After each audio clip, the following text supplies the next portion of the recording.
Good morning, everybody. Welcome to another edition of Man Coverage with Knoxville Nate and the coach, Rico McCoy.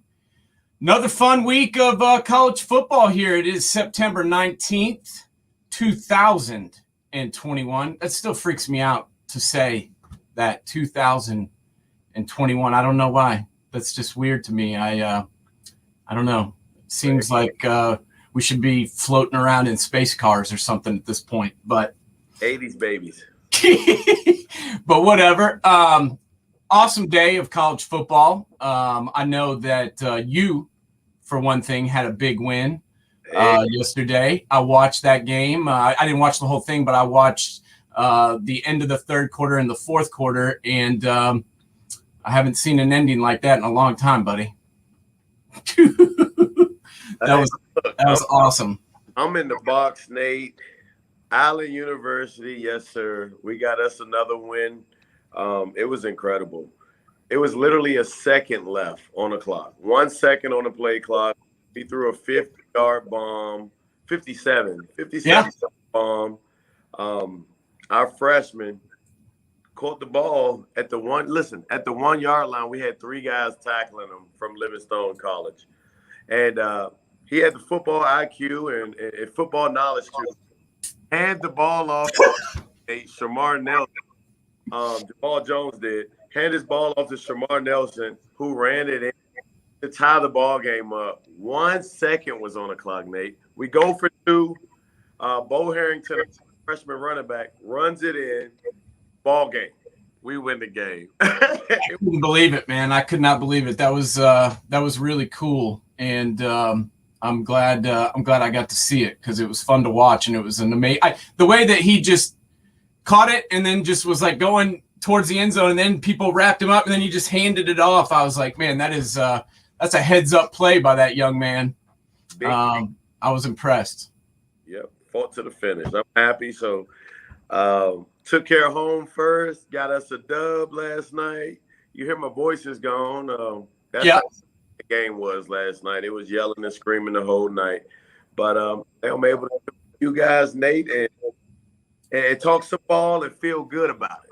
Yeah, man. That's what we do. We have fun on this show and we talk about college football and try and give our listeners a little bit of an insight into what's up. You know, you played the game for a long time. You coached the game. I played at a smaller level, but then was around football for 20 years very closely as I sold the headsets that the coaches wear on the sideline and the software that they use to break down the tape, as we used to call it. And so I got to be around the game quite a bit. So I think we can add to people's experience. And today we've got a guest joining us about the 11:30 hour of our show. We're going to have former Ohio State quarterback Steve Bellisari, a good buddy of mine who was a great athlete.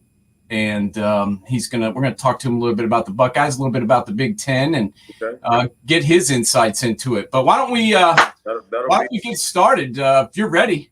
And look, and you got to let the viewers know that we're going to have, hopefully, stay tuned. We should have a big time old ball coach coming on the show next week. Okay. Hey.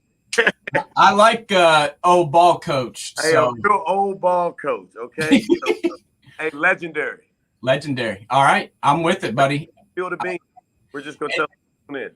Hey, any friend of yours is a friend of mine, so I'm excited about it. The show's going great. We appreciate everybody watching, and tell your friends to watch and spread the word because the show's going really well. We're getting tons of good feedback and lots of people tuning in. So why don't we get started and talk a little bit about the Swamp, because I didn't really have high expectations for the Gators coming into this game. And then I watched the first half and it was 21-3.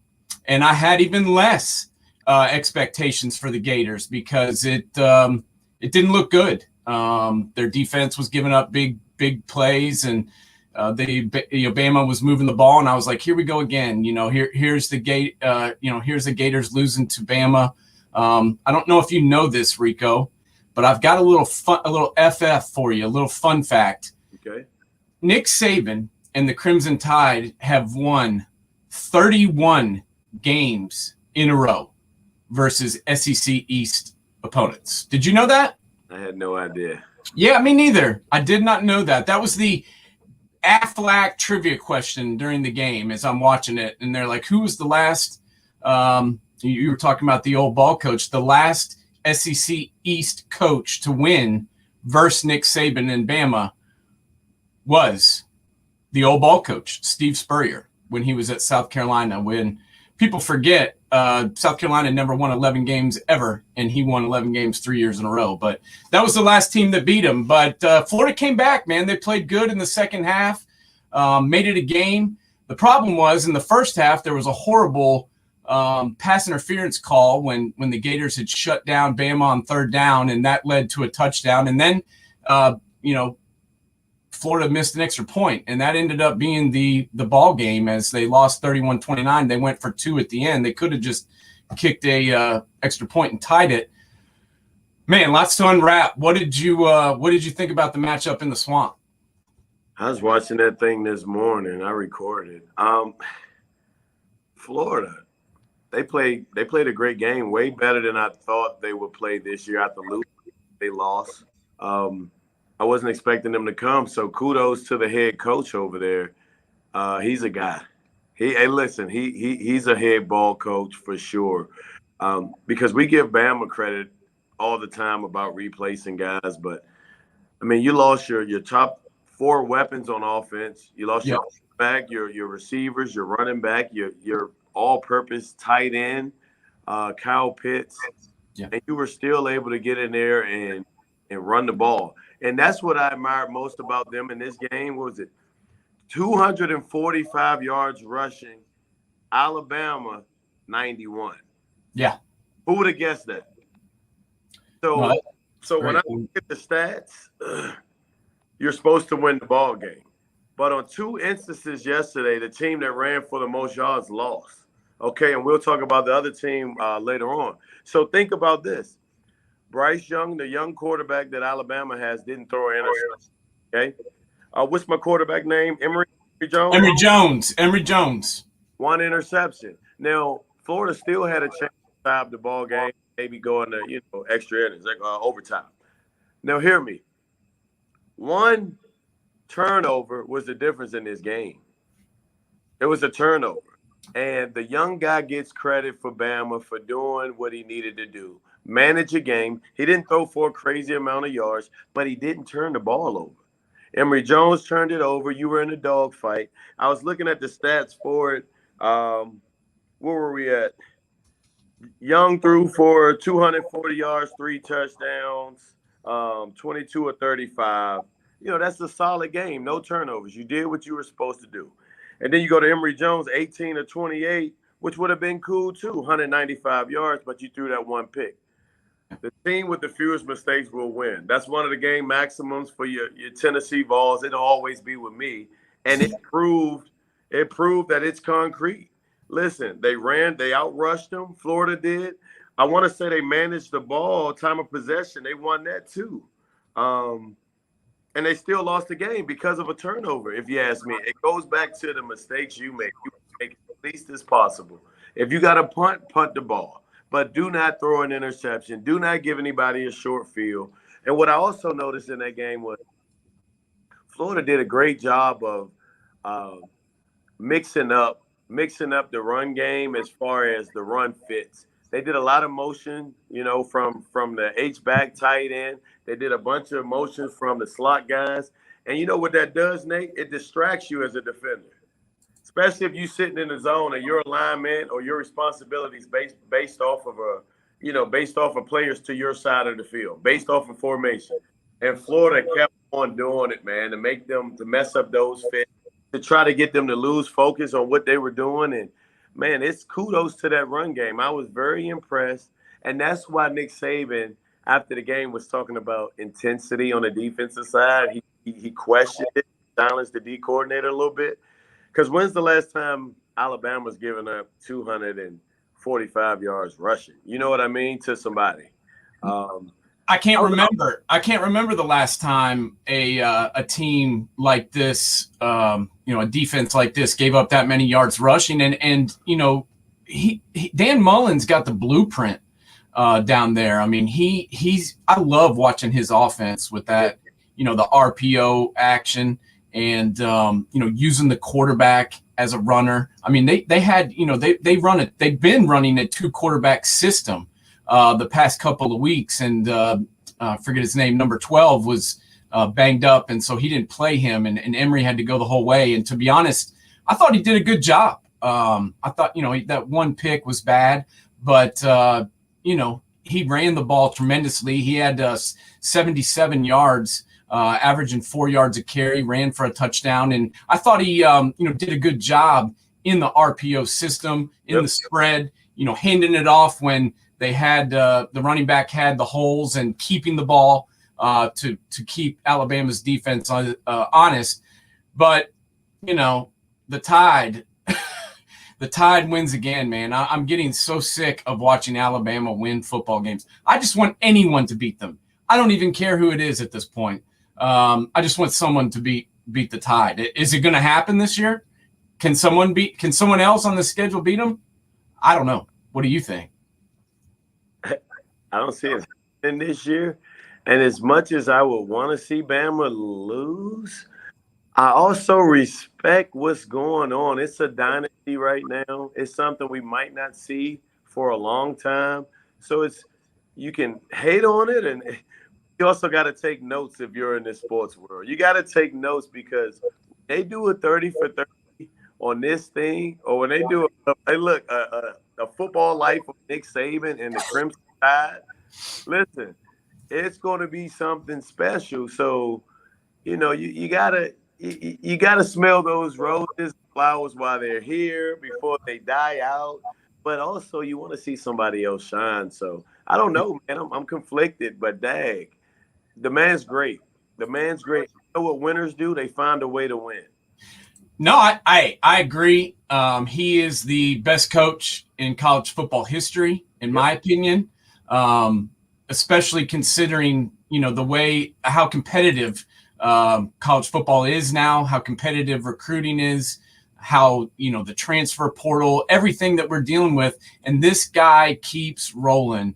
And he should get the respect for that because he deserves it. He's the best coach I've ever seen in my life, and he's the best coach in college football history, in my opinion. So we'll give him the praise. And I'm going to go ahead and give you my player of the week because my player of the week was from this game, and it's a guy that I talked about before the season.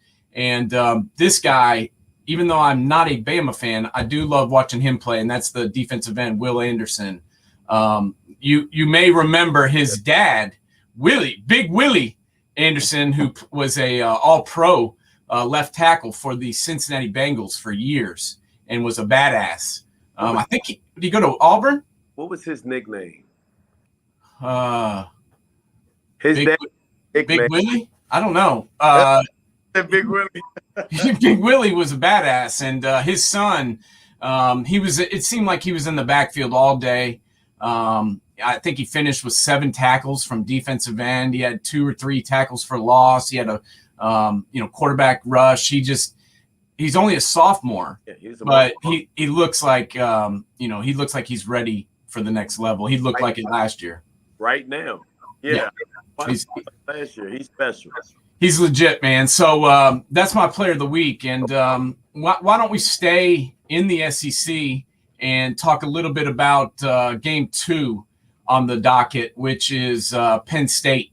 And Penn State welcomed an SEC opponent to town. They were playing against the War Eagle in Auburn. And I got to be honest, I've been impressed with James Franklin and Sean Clifford and Penn State, the Nittany Lions and the boys. They looked good against Wisconsin in week 1, and they got it done last night, taking down Auburn. What did you think about that game? Listen, I told you beforehand. We talked last week. What I say? I'm rolling with James Franklin. Yeah, Franklin is a motivator. and he always gets the right guys on his staff to coach up those positions. He does a good job facilitating everything. He does a good job of making sure guys are in the right space mentally. He's always going to have a hard-nosed, physical, tough-minded team because that's the kind of guy he is. Yep. I'm going to talk trash. My guy's going to talk trash and play ball. He's that kind of guy. He's been that way since I've known him. And they took care of business. They found a way to win. What do we have here in the scores? And we talked about Knicks. I think he hit his ceiling, man. I'm not saying he's not a pretty good player, but I think that's as good as it gets, if you ask me. He'll be a decent player. Listen, I thought the sky was the limit for the guy when he first hit the scene, Nate. But It's like he can't get over that hump. He can't get over that hump to solidify himself as a really good player or a great player. I don't know. What are your thoughts on both Knicks? I'm with you. He flashed his freshman season when he was named the starter. And, to be honest, since then, he hasn't really impressed me in the big games. He was 21 to 37 for 185 yards, no TDs, no INTs. Last night he was kind of, okay, but he hasn't been the difference maker. I love their running back, Tank Bigsby, the sophomore. Mm-hmm. He went over 100 yards and scored 2 touchdowns. But I was sitting there thinking during the game, where would this Auburn offense be if Tank was out? Because he suffered some injuries last year and at times was not in the lineup. And it seemed like every time Bigsby went out last year, they really struggled to move the football. And I put that on the quarterback. I like the guy they moved off of, Malik Foreman, the guy that went to Liberty. I like him better than Bo Nix. And I'm not trying to be controversial, but I do like him better when I watch the tape. I think he pops a little bit more and, sticks out to me. So, Auburn played a good game, but I think this was more not about Auburn, but about Penn State. And I think this was, a kind of a sign to say that we're for real. Sean Clifford still threw an interception, but overall I thought he played very well and distributed the football. And that James Franklin defense, man, it was impressive. Brandon Smith all over the field, had 10 tackles. Jesse Luketa had 8, was everywhere. And I like that kid Ellis Brooks as well. He's a pretty good player. And, I told you last week or 2 weeks ago when they played Wisconsin, I love my boy Joey Porter Jr.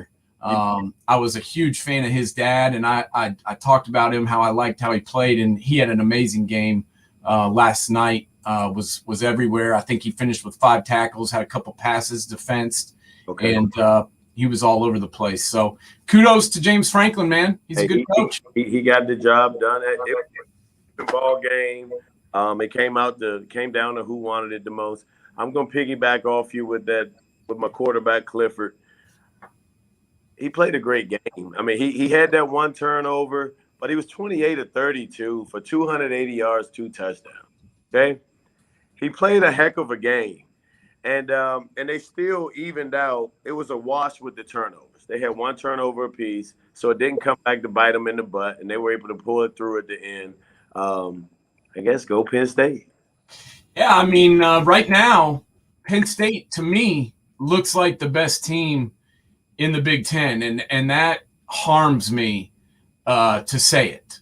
Obviously, yeah, it hurt a little. Right. Being a Buckeye fan, I don't like saying that, but I'm as far as the most complete team right now. I think I'd have to go with Penn State, but we'll see. There's a bunch of games left, and that was a good one to get under the belt, but we'll see how it plays out. I thought that was a really good game. It was cool seeing the stadium packed like that. It was cool. Getting the feel of college football back in full force with 110,000 people in the whiteout. So it's great to look at now. Before we go on to the next thing, Nate, can you hear me? I can hear you. Oh, okay. I got you. The only problem that I saw was Penn State's rushing game. Do you think that'll come back to haunt them as they get in the thick of things, or what? I mean, 84 rushing yards. Do you think that'll get it done? No, I don't. That does concern me a little bit. Their running back Noah Cain, he finished with 19 carries for 45 yards, 2.4 yards per carry, and that's not going to get it done. Once you get down to the college football playoff, you got to be able to run the ball to set up the pass, to open up the passing lanes, and to keep the football. So that does concern me a little bit, but they were able to win without run the ball too much last night, and whether or not they can continue to do so, we'll see. But that is my one concern with them right now. They don't have that Saquon Barkley, that breakout running back that we've seen at Penn State in the past. I like Cain, but I don't think he's the type of player that we're used to seeing up there. Yeah. Okay. But staying in the Big Ten, we can talk about a game. I've got to be honest, I was a little bit surprised by, and that is, we talked about Coach Tucker up there at Michigan State, and I'm glad we did talk about it because he's done a tremendous job. This program was really struggling. The last 2 years, they've had a lot of problems, beating teams that they should even beat. But, big game for Sparty and Michigan State, taking on Miami and taking them down and taking care of business. This wasn't really even a good game, to be honest, because Sparty took care of them, and they ended up, knocking them down 38-17. My boy Derek King turned the ball over again, and Michigan State ran all over them. What did you think about the Spartans yesterday? This is my my player of the week, and that's Kenneth Walker. I'm sorry. Hey, big time stage, 27 carries, 102 yards. Michigan State ran all over these guys. The defense was flying to the football, which is the head ball coach he's a defensive coordinator. He's a defensive minded guy. And I think Michigan State's for real. What are they, 3-0? I'm excited for the program. They have, you remember Crouch from UT. Yeah. He's over there. I want to say he was ranked second in the country last week for pass rush. He's back down playing like outside backer / defensive end. And, man, he's getting after it right now for them. And I'm happy to see him, achieve some success right now. And Michigan State's for real. I'm rooting for Mel Tucker, and I'm curious to see how this thing goes the rest of the season. I'm excited for him. Yeah, I am too. And, honestly, I don't know why, but I expected Miami to play him a little bit tougher. We saw Miami struggle mightily against Bama, but a lot of teams do that, so I kind of gave them the benefit of the doubt. Last week, they struggled and almost lost to Appalachian State. And me and you talked, Appalachian State's a pretty good program. We gave them the benefit of the doubt. Then this week, they get their ass kicked against Sparty. So, I'm kind of out on the Canes at this point, bud. It's over, but Nate, can we address the schedule? I mean, did we hit the teams we did? Hey, no. They did have a tough start of the slate. Well, why? Well, I'm wondering, what were they thinking? Were they thinking, hey, we're ready, this is our year? I think they were, man. I think they were like, we got our seventh year senior starting quarterback, Derek King. Let's go all in. But as me and you talked a couple weeks ago, they lost a lot of dudes off last year's team. Brevin Jordan, big time game breaking tight end who now plays for the Texans. They lost both pass rushers and Gregory Rousseau and Jalen Phillips. I understand they had some guys coming back and they picked up Charleston Rambo, but they lost a lot of dudes too. So maybe this wasn't the best year to see how tough we can make the schedule because they've had some games. It backfired, Nate. That's what happened. Yeah, no, it did backfire, but luckily they play in the ACC, so they should be able to win some games in conference. Hopefully, we'll see, but they definitely still got a shot to get to a bowl game, maybe. But their playoff hopes are now dashed. Okay. That is for sure.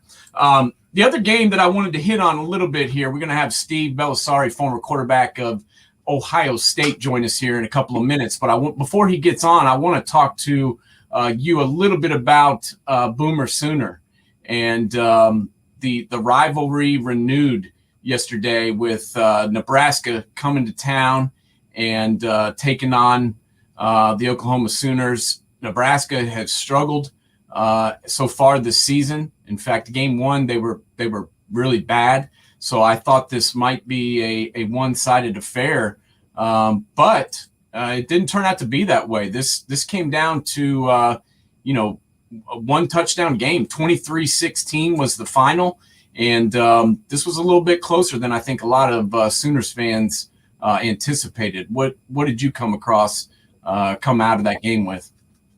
I was shocked.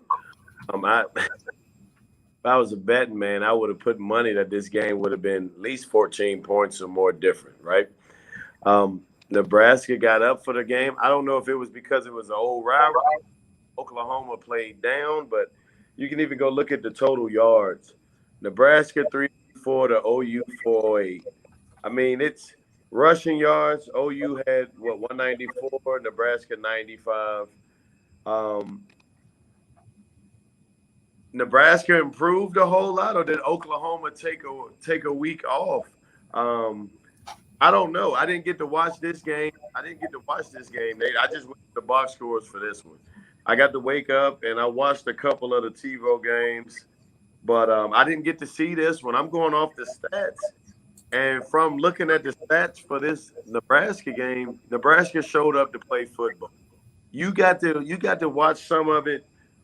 I need to know what you saw. I know numbers can lie sometimes. So did Nebraska come out there fast and physical and playing ball and executing, or did Oklahoma have sloppy play? I've got to give credit to Nebraska on this one. The Adrian Martinez, this was one of the better games I've seen him play. And we talked earlier in the show about, Florida's offense and Dan Mullen running that quarterback read spread offense, and that's what Nebraska did. They did the same thing. They kept Adrian Martinez, was running the show. This is a guy who's played a lot of college football, and he ran the ball, he threw the ball, and really had a pretty good game, honestly. So we've seen Oklahoma struggle at times this year. They really struggled in the opener against Tulane, and needed some help at the end to win that one. So, I don't know. I'm not quite sure what the deal is in Oklahoma. I don't know whether or not, they're just having some beginning of the season difficulties, or whether or not this is maybe not a playoff team. I'm going to reserve my judgment until I get to see a couple more ball games, but I can tell you they look beatable. Spencer Rattler's legit. I like Eric Gray, obviously the running back who played at Tennessee and played over in high school ball in Memphis. He's a dog, and I like him. But that was the lowest point total ever under Coach Lincoln Riley. So kind of blew me away that was the least amount of points that they've ever scored as when Lincoln Riley's been the coach. So. Maybe something to be concerned about if you're a Boomer Sooner fan. Okay. But we'll see. Before Steve joins us, I wanted to hit on real quick your underdog of the week and get that taken care of. I know you got to jump off a little bit early today with your coaching duties, so why don't I give you the floor and let you give us your underdog of the week. Okay. Well, my underdog, I'm sure he's not really an underdog, but his performance, I just gave him for the week. and that was Kenneth Walker was my player of the week for Michigan State. And I guess my underdog of the week as a team, I mean, I hope my Vol fans aren't mad at me, but, dude, I'm going to say Florida. Florida showed up and played the number one team in the country. They fought them, tooth and nail. They came there for a dog fight, and they gave them everything that they could handle, and they just wound up coming up short. But that was impressive to me. They fought from beginning to end. They fought from when they were down, and that right there takes character and it takes want to. And that team's made of the right. It hurts me to say that, but they're fighters. Hey, come on, Nate. I'm evolved for life, but no, those guys have no quit in them. They play ball. Buddy, I have to agree with you 100%. I mean, my favorite part about this show is that me and you don't always agree on everything, and I think that's good. I think people like to hear some different opinions on things, and I enjoy that me and you, we don't get mad at each other. I got love beyond reproach for you, but sometimes we got different opinions. But on this one, I agree with you 100%, man. When they were down 21-3, I was sitting there going, oh, here we go. Here we go again. Bama's going to roll them. There's no Kyle Trask. Like you said, there's no Kyle Pitts. Yep. They lost a lot of people, and this game's getting away from them. And then, bam, they came back, scored right away, started getting some stops on defense.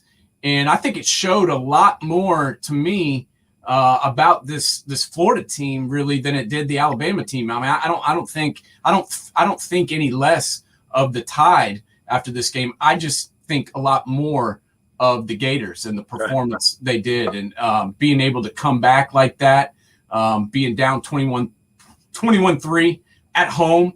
It could have gone the other way, and luckily for them, it did not. But we're going to have our guest join us here in just a minute, but I'm going to give my underdog of the week. And my underdog of the week is actually a team we have not discussed yet.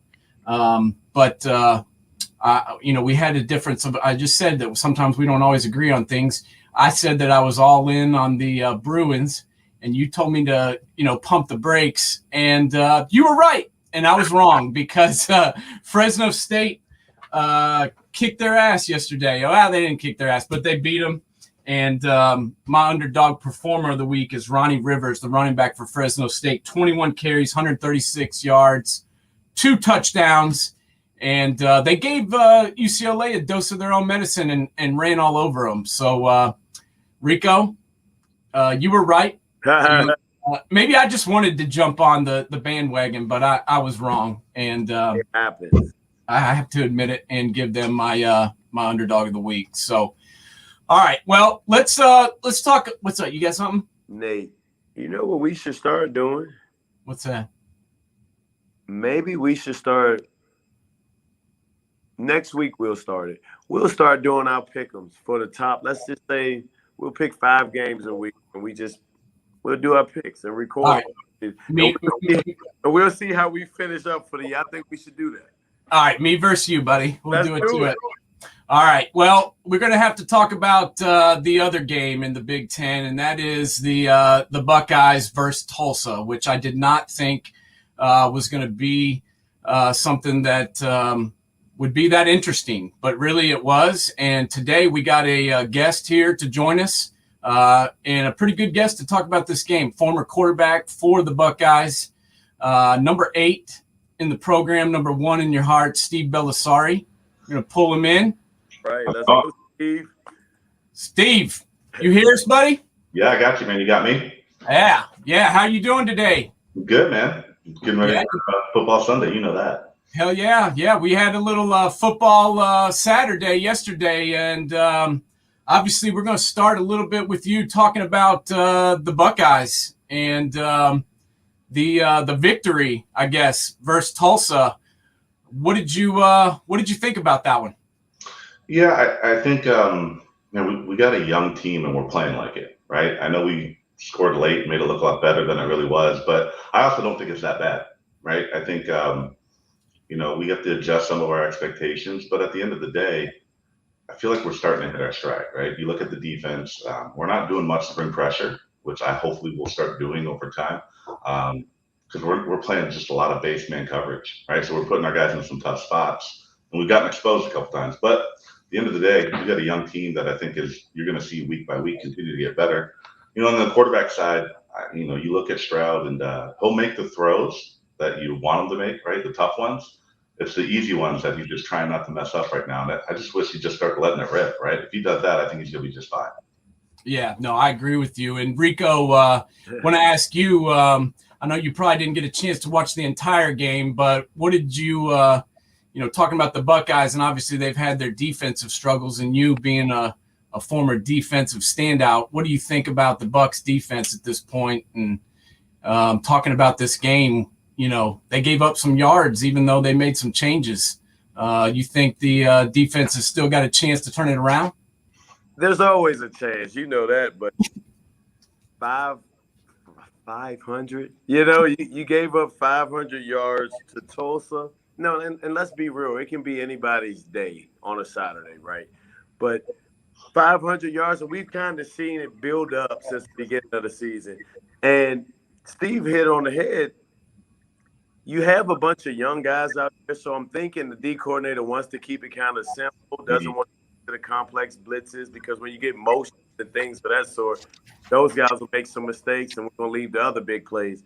But I think at some point you do send some of these base blitzes. You got to lock them up because you bring in talented guys every year at those State. Let those guys get the growing pains right now. Man them up, send a couple base blitzes, get some added pressure. You also got some young guys filling in, young superstars on the D-line. Mm-hmm. Give them guys some assistance. The good thing I saw, Trevion, is that how you say his name? Trevion? Yeah.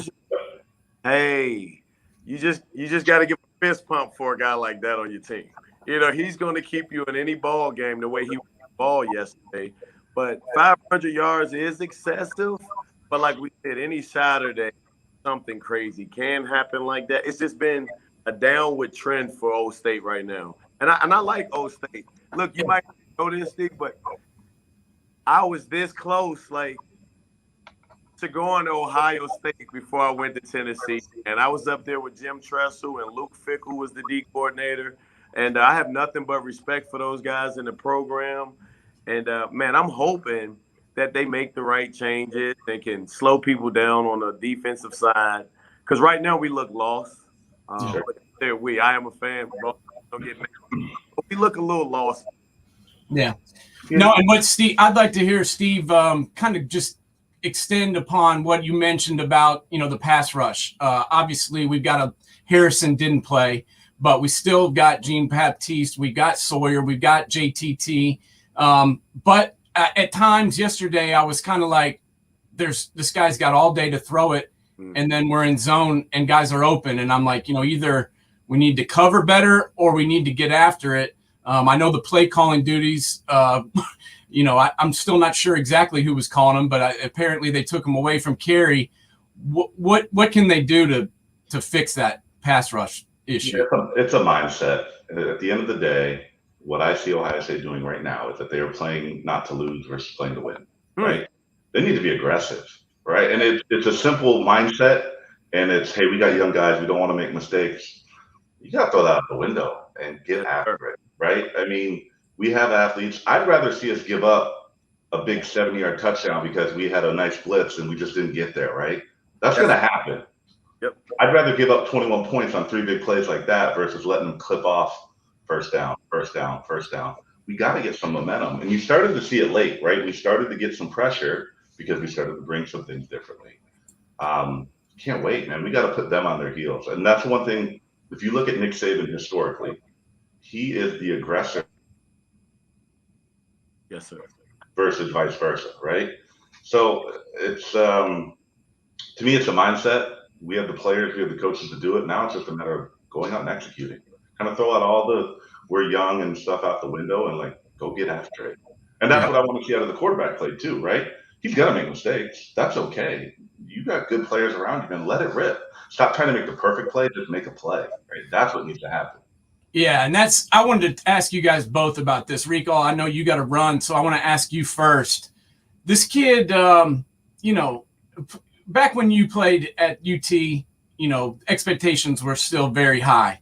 I think they may be still a little bit overblown, but back in the day, they expected to win every game. Steve, as you know, playing at Ohio State and now at Ohio State, they expect to win every game. So this kid gets, Justin Fields just had unflappable confidence and was just an unbelievable player. And I think now some people are starting to realize just how good Justin was.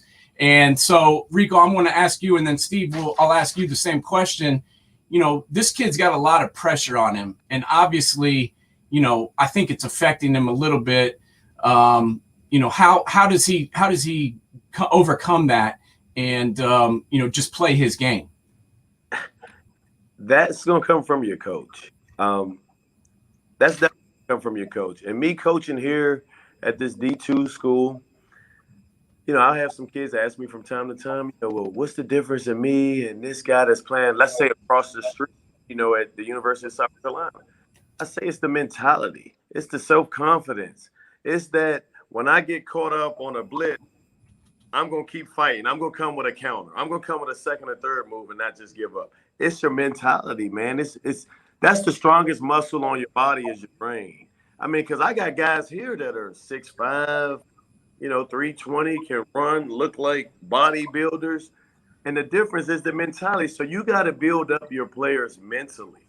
And I agree with what Steve said as far as I'm more like that, Steve. Challenge your guys. Send pressure. Make that quarterback do his job. Yeah, one guy may be open if I go man to man and I'm sitting in the house, but you got to find him.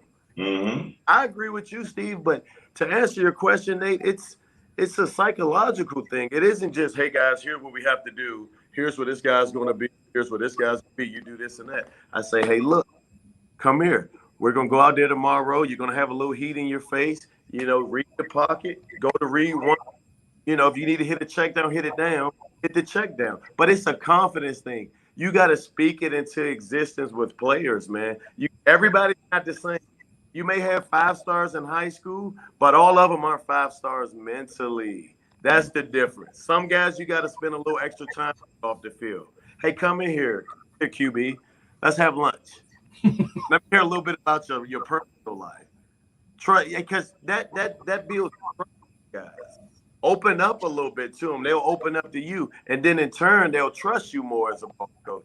But you got to do that stuff because your job at the end of the day is to have that guy perform on side. So, Steve, what do you think, man? Obviously, he's had Stroud has played well at times. He's threw for a bunch of yards against Oregon. Obviously, he missed some open guys. But, this kid is 18 years old and he's a freshman.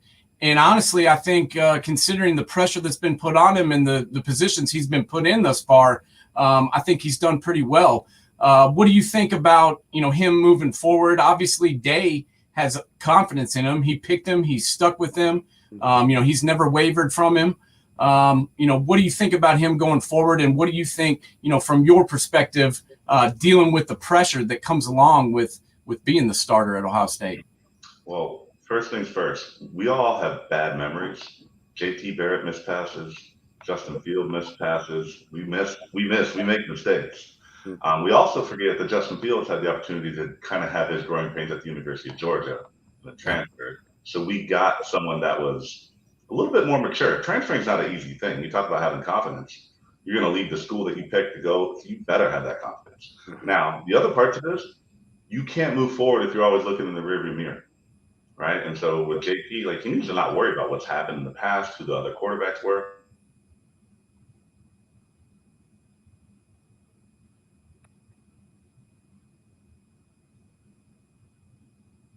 We lose. Oh, we back? Yeah. There you go. We lost you for a second. All right. But it's that confidence piece, right? And he was talking about it. The only way he's going to get it is the next play mentality. Who cares what happened in the past? It doesn't matter. Who cares if he threw for 500 yards against Oregon? Because at the end of the year, no one cares. They're going to be in a spot again to compete for a championship if they stop worrying about what's in the past and look what's in front of them. So as far as dealing with the pressure, that's you versus you when that happens. He's got to be able to find something where he's comfortable in his own skin, and with whatever happens in that game, he has to let it go. Look, I didn't learn that until I was probably later in my career playing arena football, and I didn't have that at Ohio State, but no one talked to you about it, right? So that's where I love where he's going. Like, get to know these kids, get to know what they're thinking, because then you can apply all of that to football as well, right? And then vice versa, they can take what they learned in football and bring it into their real life. So at the end of the day, he just has to keep looking forward, keep working. He's there for a reason. He should know that. And I think he's going to be just fine. Yeah. No, I agree. And Rico, I know you got to go, but before you leave, I just want to get a little bit of your insight to obviously the defense changed. They did play more zone. I think this past game, they gave up some yards, but they kept Tulsa down to 20 points, and that's historically been a decent offense. As far as the defense goes, these linebackers, that's something a lot about, is playing linebacker in college football. A lot of them are young. A lot of them are new to the team. That's been the weakness of the Buckeyes. Can they change this around? I mean, with scheme, with these guys getting more experience, can the linebackers become a strength? Can it, give me some hope here.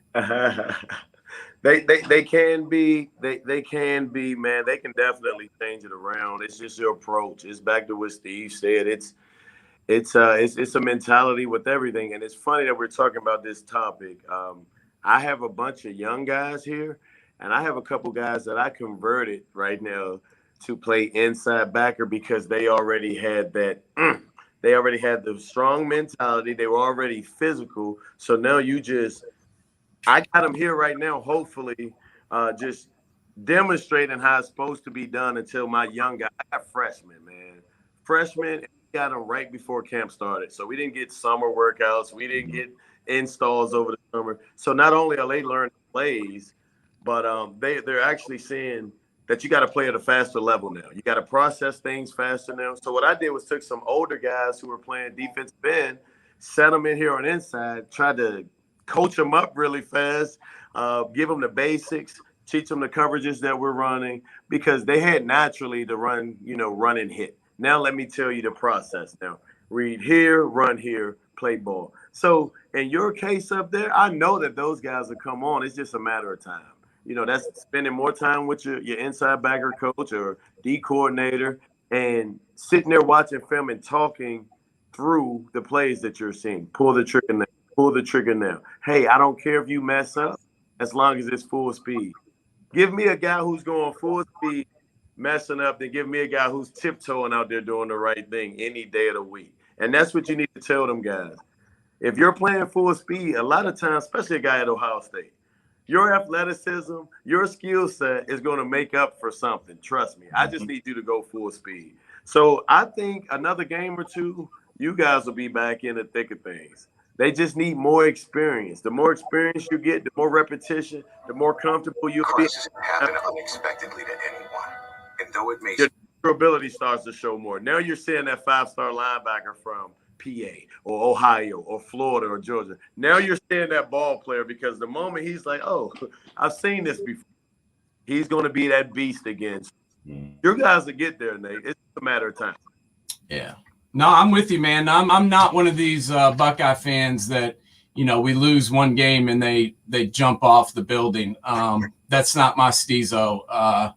I'm a realist, and I understand, I understand where they're going there. And we got a lot, as Steve mentioned earlier, we got a lot of young kids, and, that's a fact. And people want to, downplay that, but it's true. I mean, the corners that started against Minnesota, both of them were true freshmen and had never played a game. And I thought both of them played tremendous, considering they were first-time starters. But yesterday they had Banks back out there. I thought that Cameron Brown played a pretty good game. I thought that Martinez played pretty well. And also number 12, the other, I think he plays corner and safety. Can't remember his name, but he played pretty good too. I didn't see Mitchell out there, the linebacker, but I saw Cody Simon. And I thought the coverage was better Steve, what do you think about the changes that were made on defense, and what do you think about some of these kids that were going? So you rolling out? I'm rolling, fellas. All right, man. Get out of here. All right, buddy. We'll see you next week. All right, Nate. We'll talk. All right, buddy. All right, we're good. So, yeah, just to finish up on that, what did you think about the changes that were made on defense? What did you think about the scheme on Saturday, and what about these kids that are starting to come around? Yeah, I didn't see much change in the scheme, actually. I think we had a game plan against Oregon where we were going to play a lot of man defense, right? And you saw they did a lot of crossing routes and misdirection, boot type stuff, and exposed us.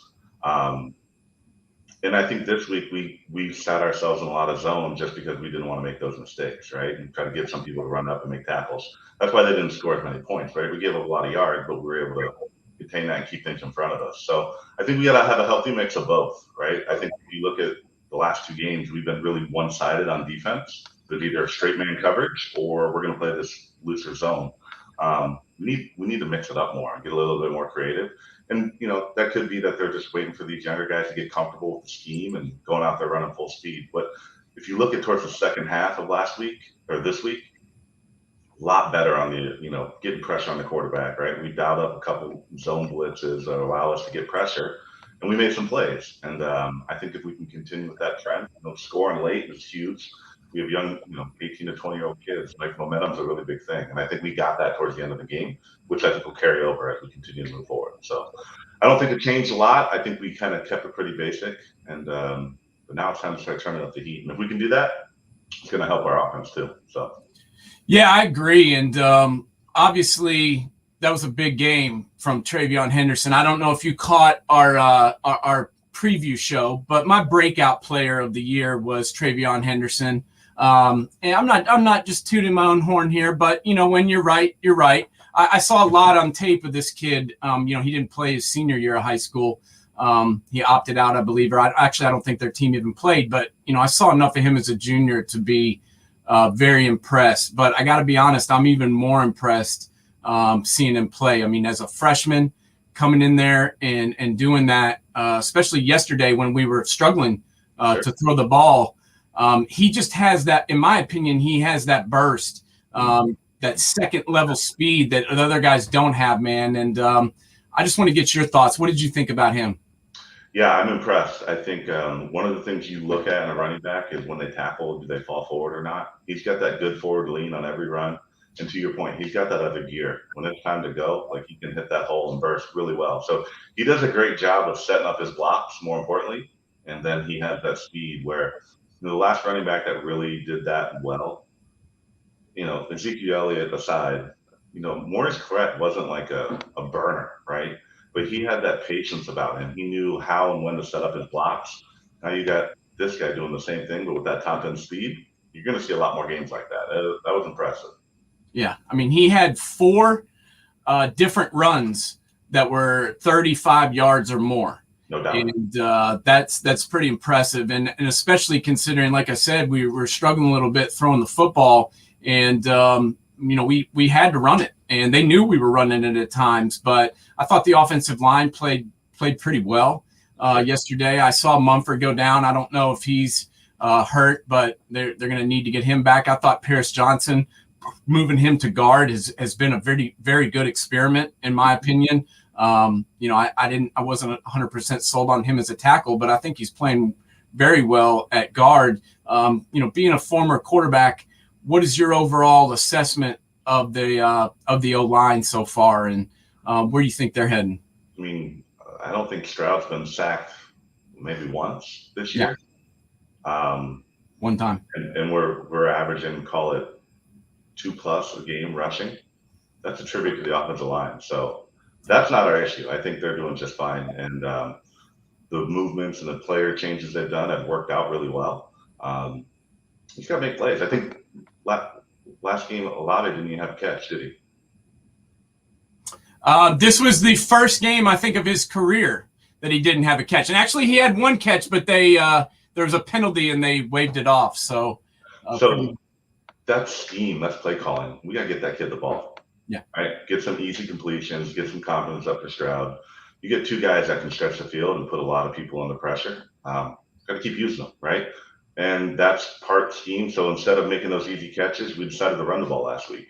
Well, it worked, right? I mean, and that's the beauty of it because of our offensive line. Our offensive line's doing a really good job. I mean, we're not seeing a ton of pressure. He's got time to throw the ball, and we're kind of running when we want. So I wish in the Oregon game on a couple of those 4th and 2s, we ran the ball versus threw it. But hey, hindsight's 20/20, right? It's really easy for me sitting in the stands, judging what they should be calling. But no, I agree though. I thought at times 2 weeks ago or last week, whatever you want to call it, against Oregon, I thought they did get away from the run a little bit, and it Ryan Day is obviously, he gets paid a lot more money than I do.